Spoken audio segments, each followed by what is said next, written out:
I'm Winmills, been currently running for 8 months now, and this is my bike checking clips.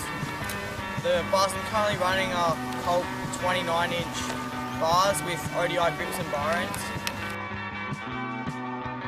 And I'm running an E-clat top loader stem with some total limelight forks. I'm running a Where the People sleepless frame with Where the People pivotal seat. I'm running an E-clat 25 tooth sprocket with colony cranks and pedals and a half-link shadow chain. Front wheel is a profile mini hub, female laced to a black alienation rim. Back wheel, got an E-clat female hub happening with a G-Sport rim.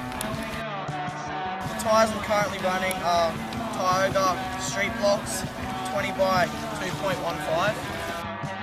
Brake setup I'm currently running Colony lever on snafu cables with a snafu detangler, more snafu bottom cables, double with E-clat calipers and E-clat brake pads.